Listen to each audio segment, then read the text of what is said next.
Welcome to DarkCresset, where true horror stories flicker to life. Real encounters, chilling twists, and fear that lingers long after the screen fades. Story number 1. You ever have one of those school days that feels like it's crawling at a snail's pace, where you keep glancing at the clock every 10 seconds, begging it to skip ahead? That was me on a Thursday afternoon, 7th period, stuck in advanced geometry with Mr. Langston at Rivermore High School. It was March 21st, 2023, right before spring break. The trees outside were finally budding again after a brutal Midwest winter, and everyone in class was mentally checked out. We were ready for a break, ready for anything but what actually happened. Mr. Langston was one of those teachers who wore sweater vests and pretended to hate us, but secretly liked to joke around. That day, he had all but given up teaching. Instead of geometry, we were on some quiz site called Thinkify, doing random trivia. I remember my buddy Toby shouted out the answer Nestlé for a chocolate logo quiz, and we all laughed because he said it with a French accent. Then it happened. The loudspeaker cracked to life with a sharp screech that made everyone flinch. Principal Devine's voice came through breathless, ragged. Nothing like the usual calm tone he used for morning announcements. His words were etched into my memory. This is not a drill. Teachers, initiate full lockdown procedures. Lock your doors and move students out of sight immediately. That sentence slammed the air out of the room. Mr. Langston turned pale, rushed to the classroom door, twisted the lock, and hit the light switch. We all stumbled into the corner behind the file cabinets, crammed between backpacks and desks. No one spoke. No one moved. You could hear the humming from the emergency lights overhead and the creak of the HVAC above us. And then, about 2 minutes later, it all stopped. The lights, the hum, even the ticking wall clock. Dead silence. The school had killed the main power. Toby looked at me, eyes wide. My stomach sank. This wasn't a prank. Something real was happening. Something bad. Then came the screaming. A man's voice, raw, blood-curdling, echoed down the main hallway just outside our classroom. "Where are you? I'll burn this place down!" Someone gasped. Another kid whimpered, but no one dared move. The voice got louder, closer. Footsteps thundered down the hallway. The unmistakable crash of lockers being slammed open and shut followed, like someone was hunting for someone, like an animal had been let loose in the building. "I know you're in here!" he shrieked. "Come out!" That's when Harper, one of the sophomores, lost it. She covered her mouth, but the sobs still came through. And when the man began pounding on classroom doors, hard enough to make the hinges rattle, she let out a sharp scream. Mr. Langston turned around and glared, silently pleading for her to be quiet. But it was too late. The pounding moved to our door. "Open this damn door!" the man screamed. "I'll kill every last one of you!" I swear my heart stopped. The door shook violently. You could see the handle twitching, jerking like he was trying to twist it open. I was pressed so hard into the wall that my arm went numb. 2 more students started crying. Another was whispering prayers. It felt like forever. Then, just as suddenly as it began, it stopped. His footsteps trailed off, along with his ranting. "You're all gonna pay? They're all gonna pay?" Until his voice was swallowed by silence. We didn't move. We didn't speak. We just sat there for what felt like hours. Realistically, it was maybe 10 minutes, but time slows when you think you might die. Then the intercom buzzed again. Principal Devine came back, his voice shaky but clearer. He told us an unknown intruder had entered the building around 6th period, bypassing the main office security doors, which, mind you, were often jammed anyway. According to staff, the man had assaulted the front desk secretary, causing her to run screaming into the parking lot. They didn't know if he was armed. Our school had no real security system, no cameras, no lockdown drills beyond theory. We were a small town. Nothing bad was supposed to happen here. Devine instructed teachers to keep doors locked and continue teaching as best they could. But teaching? Seriously? Mr. Langston didn't even pretend to try. We sat in that classroom until the final bell, locked in, terrified. But the worst part, the thing that gives me chills to this day, happened later that night. One of the janitors, a guy named Felix, was doing his usual after-hours cleaning around 10:30 p.m. He walked past the storage corridor near the old science wing. That hallway hadn't been used in years. Just old AV carts, broken lab tables, dusty supplies. That's when he heard breathing, coming from behind a half-shut storage door. He crept up, expecting to find a raccoon or maybe one of the stoner kids sneaking a nap. Instead, inside the closet, curled up on a pile of old uniforms, was the same man, sweaty, wide-eyed, mumbling to himself in a scratchy voice. And this is the part that makes my skin crawl. Sticking out of his coat pocket was a revolver. Not just any gun. A chrome .44 Magnum, glinting under the dim maintenance light. According to whispers in the faculty lounge, Felix panicked and ran, forgetting to shut the door. By the time campus police got there 10 minutes later, the man was gone. Just vanished into the night. No fingerprints, no name, nothing. We never got a follow-up. Never got closure. The local news covered it briefly. A mentally distressed intruder disrupts high school headline, but no arrest, no trial, no mugshot. The teachers tried to downplay it. Told us the man had likely wandered in from the highway and was seeking help. But help. That wasn't a man looking for help. That was something unhinged, something dangerous. Rumors started spreading weeks later. Some kids claimed they saw him again, lurking near the woods behind the track field. Others swore he was living in the abandoned farmhouse 3 miles east of campus. One girl said her younger brother saw a man outside their bedroom window at night, grinning. Same coat, same eyes. I don't know what's real anymore. But I do know that Rivermore High installed cameras the following summer. We got full-time security guards, too. And they sealed off the entire science wing permanently. Still, sometimes I think about that storage closet, about what might have happened if he had chosen our room to break into. If Harper hadn't screamed and scared him off, or worse, if she had. And I wonder if he ever really left. Because there's this one spot behind the bleachers near the back fence, where the grass never grows. And sometimes, when the wind is just right, you can hear a voice, whispering, "You're all gonna pay." Story number 2. It was the kind of October day that looked like the sky had been drained of color. Gray, brooding, and heavy with the promise of rain. I was a 7th grader at Gresham Pines Middle School in upstate New York. That day, Tuesday, October 17th, 2017, started like any other. A pop quiz in science, boring announcements over the PA, and the usual stampede when the lunch bell rang. Our school was split into 2 lunch periods. The first for 6th and part of 7th grade, the second for the rest of the 7th graders and all 8th graders. I had first lunch that day, and I wish to God I hadn't. I remember I was walking to the cafeteria with my friend Callie. We were joking about how bland the school pizza always was, but the moment we stepped inside the cafeteria, the air felt off. Like a TV that's been left on mute, giving off static you can't hear but can feel. The clouds had thickened outside and a cold mist hung in the air. I didn't know it at the time, but we were already being watched. The cafeteria was buzzing with noise, kids grabbing trays, gossiping, shouting.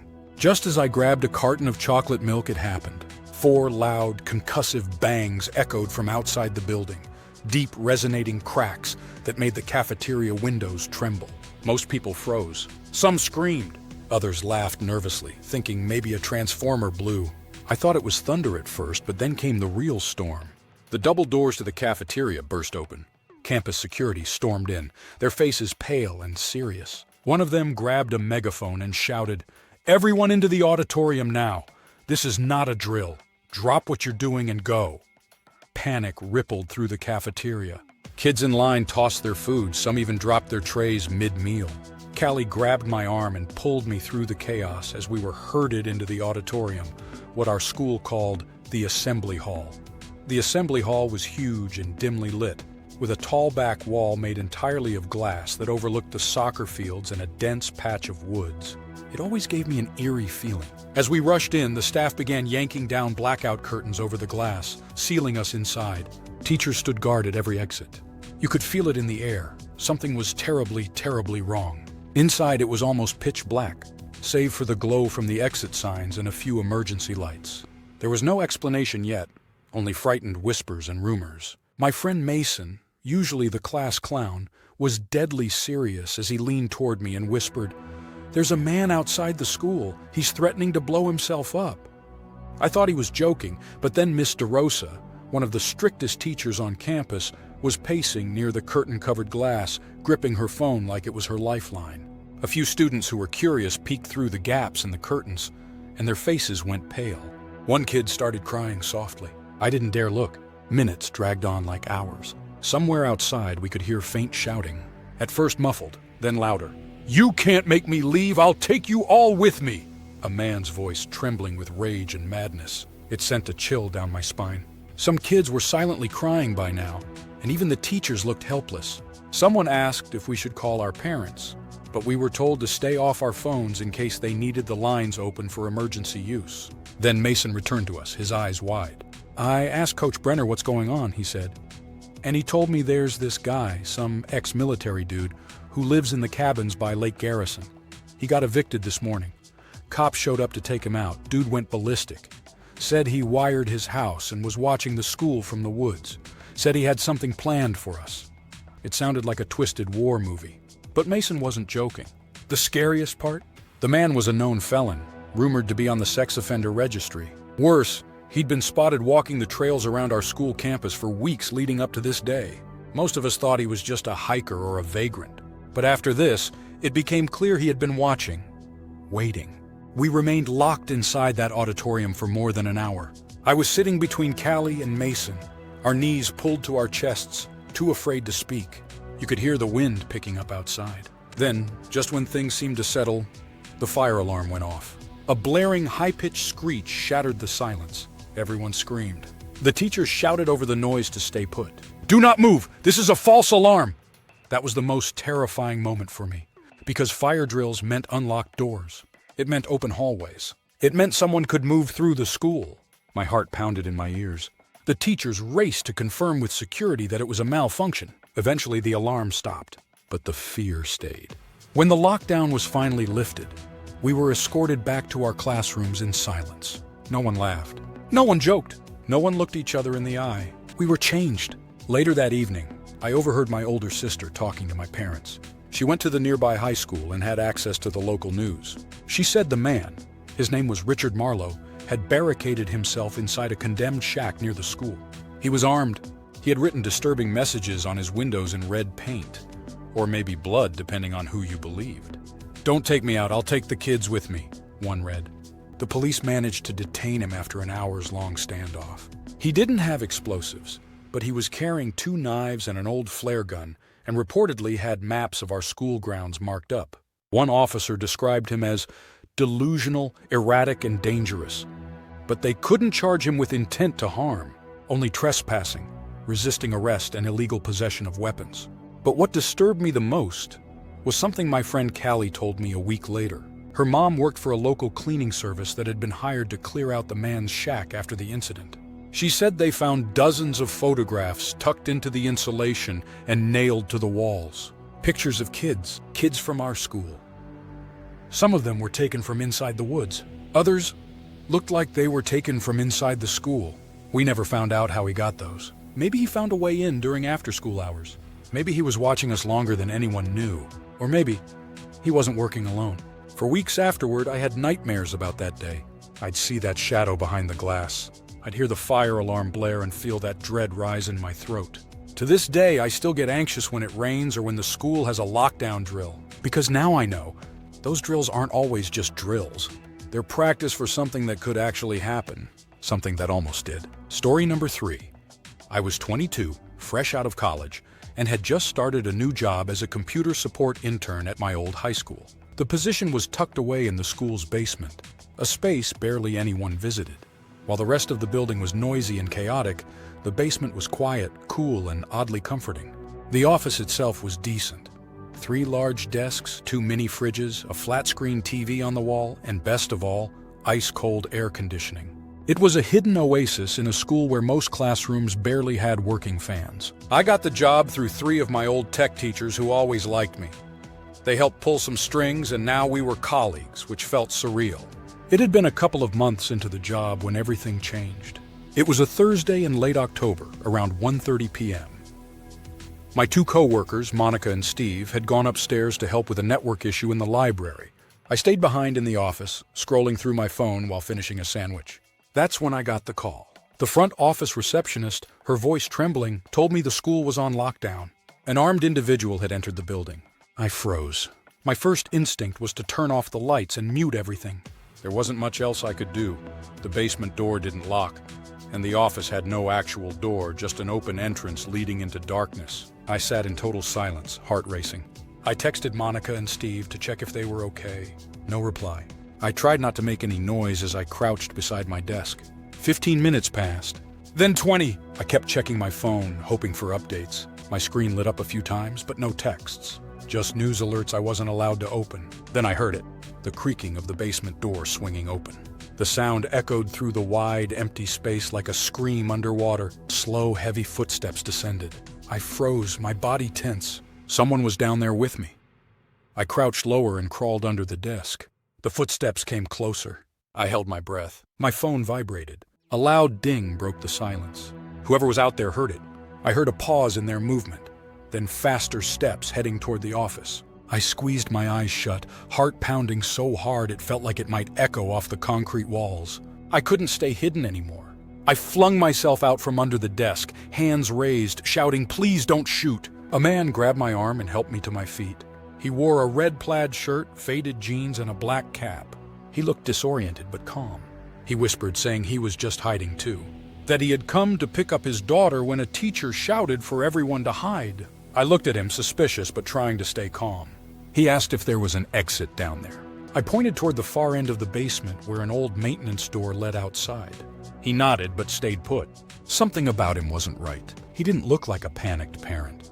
He looked too calm, too prepared. I finally glanced at my phone. A new message from Steve lit up the screen. It read, "This is insane. Some guy just shot Mr. Davidson. Red plaid shirt, black cap. Don't come upstairs." I looked up slowly. The man noticed my expression shift. There was a moment of terrifying silence. Then he lunged toward me. I turned and sprinted up the stairs. A gunshot rang out behind me. The sound was deafening in the narrow stairwell. I felt the whiz of the bullet fly past, then the metal clang as it ricocheted off the banister. I didn't stop running. I burst through the basement door into the main hallway where 3 officers with rifles shouted at me to get down. They rushed past me, tackling the man just as he emerged from the basement, weapon in hand. Later we learned that Mr. Davidson survived the shooting. He was in critical condition but alive. The man had some kind of long-standing grudge against him, something personal, though the details were never released. No one could understand what had driven him to such violence. He wasn't a parent. He wasn't even a local resident. Somehow, he had just walked into the school, found Mr. Davidson, and pulled a gun. The school was shut down for a week. Police combed every room, every hallway. The staff was shaken, the students terrified. That day is burned into my memory. The sound of that gunshot still haunts me. I'll never forget the cold dread of hiding in the dark, knowing someone was out there looking for someone to kill. I was lucky, but I know how easily I might not have been. And every time I walk into a quiet room, hear a floorboard creak, or feel a phone vibrate, part of me is back in that basement, hiding in the shadows, praying to make it out alive. If these tales chilled your spine, imagine what's coming next. Like, share, and subscribe to DarkCresset for more terrifying true horror. And don't forget to hit the bell icon, or the next scream you hear might be your own. Stay haunted.